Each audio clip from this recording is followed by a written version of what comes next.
Good afternoon बच्चों। आज का हमारा 5th में टॉपिक है पोइम द ईगल। ये ईगल के बारे में एक पोइम है। इसमें हम पढ़ेंगे कि जो ईगल है जिसको आप चील कहते हो और हिंदी में बाज कहते हैं, तो इसके बारे में हम पढ़ेंगे।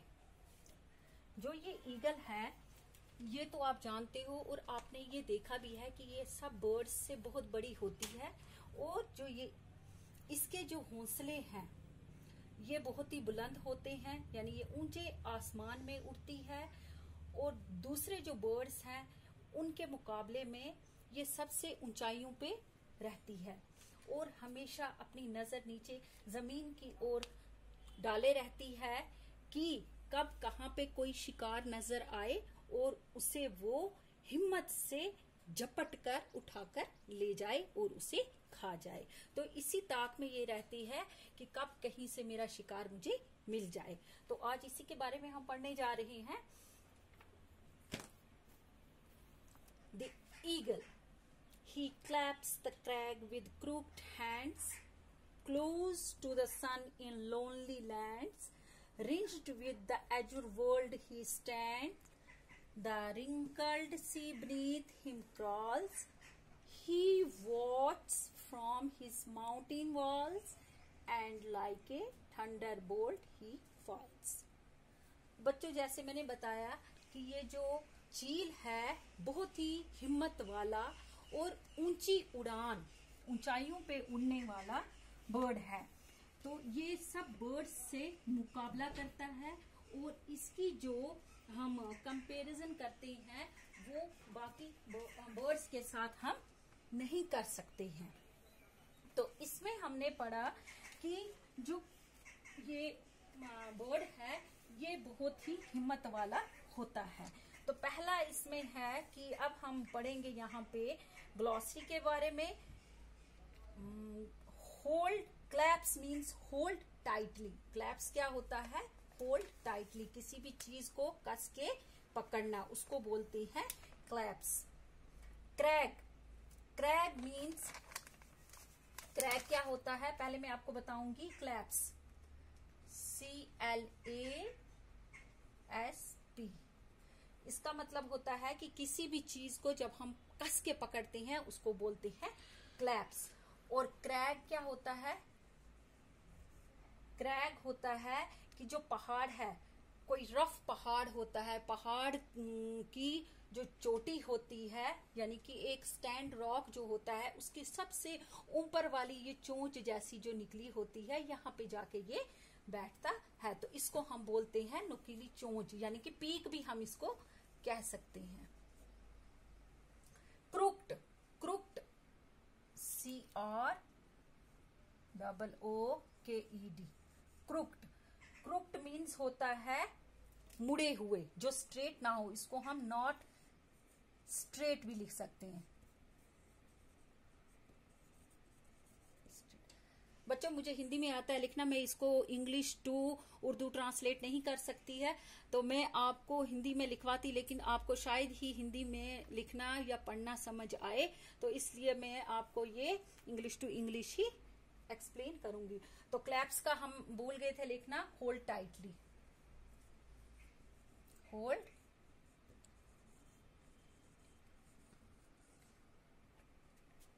Hold tightly. इसमें कुछ और भी वर्ड्स हैं जो आपको पहले समझने, उसके बाद हम पोइम फिर से एक्सप्लेन करेंगे। तो पहला हमने क्लैप्स पढ़ा, क्लैप्स होल्ड टाइटली। क्रैग यानी कि पहाड़ की नुकीली चोंच जैसी, जिसको हम बोलते हैं क्लिफ या पीक। क्रूक्ड हो गए जो मुड़े हुए होते हैं। और एज्यूर,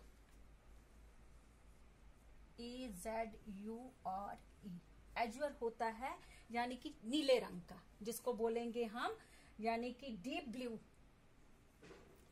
डीप ब्लू। तो ये तो पता है गहरे नीले रंग का, वो तो स्काई भी होता है।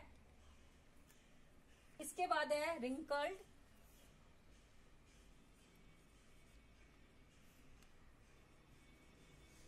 Wrinkled, wrinkled means having fold, having folds, यानी मुड़े हुए। रिंकल्ड से मतलब जो मुड़ा हुआ होता है। Crawls, crawls, CRAWL। क्रॉल तो आप समझते हो, मतलब रेंगना, क्रॉल बोलते हैं रेंगने को, घुटनों के बल चलना या हाथों के बल चलना, उसको बोलते हैं क्रॉल। तो इसको हम लिखेंगे इसको लिखे move along the ground, move along the ground on hands and knees, यानी कि क्रॉल होता है रेंगना, रेंग के चलना, घुटनों के या हाथों के बल। अब हम लिखेंगे थंडर बोल्ट, सॉरी और नहीं है इसमें U, THUNDER, thunder bolt. Thunder bolt होता है a flash of lighting, a flash of lighting, lightning. Thunder bolt, a flash of lightning, यानी कि बिजली का चमकना। तो ये हो गए हमारे वर्ड मीनिंग। तो मैं आपको नहीं लिख पाई उर्दू में, या हिंदी तो लिखवाती, लेकिन हिंदी में आपको समझ नहीं आएगा, इसलिए मैंने इंग्लिश टू इंग्लिश इनको ट्रांसलेट किया है। तो अब मैं आपको बताती हूँ इसकी एक शॉर्ट समरी। अब हम इसकी मैं आपको इसकी एक्सप्लेनेशन कराऊंगी जो मैंने आपको पढ़ाया था। He claps the crag with crooked hands, close to the sun in lonely lands, reached with the azure world he stand। तो बच्चों ये जो ईगल है ये क्या करती है कि अपने पंजों से, जो इसके पंजे हैं आपने देखे होंगे, इसके पंजे जो होते हैं बहुत ही बदसूरत होते हैं, बड़े बड़े इसके पंजे होते हैं और वो नीचे की ओर मुड़े हुए होते हैं। तो उन पंजों से ये क्या करती है, पहाड़ की जो चोटी है, जो रॉक मैंने आपको बताया, उसको ये टाइटली कस के पकड़ के रखती है, पीक को, यानी उस रफ रॉक को टाइटली अपने पंजों से कस के पकड़ के रखती है। और वहां से ये क्या करती है, इसकी जो नजर होती है ये नीचे की ओर होती है, यानी ये ऊंचाई पे बैठती है ऐसे, और हर जगह जहां भी जाना चाहे वहां से ये फ्रीली इधर उधर घूमती रहती है। नीले आकाश में ये खुली हवा में ऊंचाई पे जब बैठती है तो जहां इसका मन करता है वहां पे ये खुले इधर उधर से घूमना शुरू करती है। और जैसे ही इसकी नजर नीचे की ओर पड़ती है, नीचे क्या है, नीचे इसे क्या नजर आता है, यानी पीक की माउंटेन पे जब ये बैठती है तो ऊंचाई पे होती है, तो नीचे जब समुद्र की ओर इसकी नजर जाती है तो इसे नजर उस समुद्र की ओर जब इसकी नजर जाती है तो ये आगे पीछे देखती है कहीं इसे कोई शिकार तो मिला नहीं। और इसकी नजरें इतनी तेज होती हैं कि वो अपने शिकार की तलाश में हमेशा रहता है, और ये चाहती है कि इसकी जो शार्प विजन है, जो इसकी नजर होती है, वो अपने शिकार यानी प्रे जिसको बोला है शिकार को, तो उसकी तलाश में रहती है। और ये एकदम से जैसे ही इसे शिकार पे नजर आती है तो ये शिकार पे एकदम से झपट पड़ती है और उसे दबोच लेती है। किसकी तरह वो अटैक करती है, जैसे बिजली गिरती है, जैसे कि जब बिजली कड़कती है तो बिजली चमकती है तो वो किसी न किसी जगह पे गिर जाती है। तो ऐसे ही थंडर बोल्ट, जिसको यहाँ बताया गया कि बिजली की तरह एकदम से उस बर्ड पे ये अटैक कर लेती है और उसे अपने पंजों में दबोच कर ले जाकर किसी ऊंची जगह पे आराम से खाती है। तो बच्चों ये हो गई हमारी आज की पोएम द ईगल।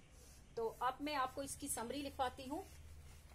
स्टार्ट। अब इस पोएम के अकॉर्डिंग हम 2-3 क्वेश्चन करेंगे। फर्स्ट क्वेश्चन है कि ये पोएम जो है ये किसने लिखी है, who is the writer of the poem. तो ये हम लिखेंगे, पहला क्वेश्चन है हु इज द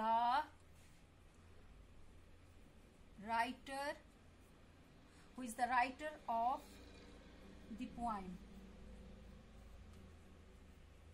जो ये पोएम है who is the writer of the poem, तो इस पोइम का राइटर कौन है? कौन है बच्चों? इसका राइटर जो है हम लिखेंगे एल्फ्रेड टेनीसन। एल्फ्रेड टेनीसन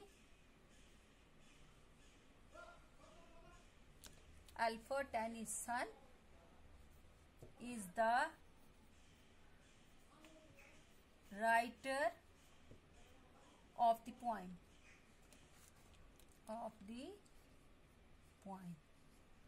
जो ये पोइम है, who is the writer of the poem, इस पोइम का, ईगल पोइम का राइटर कौन है? तो एल्फ्रेड टेनीसन जो है ये इसके राइटर हैं पोइम के। अब दूसरा क्वेश्चन है, second question, what is the poem about? What is the poem about? ये पोइम जो है वो किसके बारे में है? यहाँ क्वेश्चन पूछा है what is the poem about, poem किसके बारे में है? तो हम लिखेंगे about an eagle. About an eagle. बच्चों एक बात आपको बोलना है मैंने, कि आप बोलोगे यहाँ एन क्यों आया? एन इसलिए आया क्योंकि ये वॉवेल है, इसलिए यहाँ पे एन आया। अब हम थर्ड क्वेश्चन करेंगे। थर्ड क्वेश्चन है, what is below the place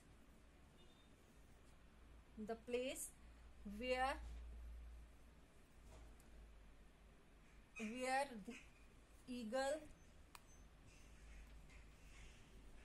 stand?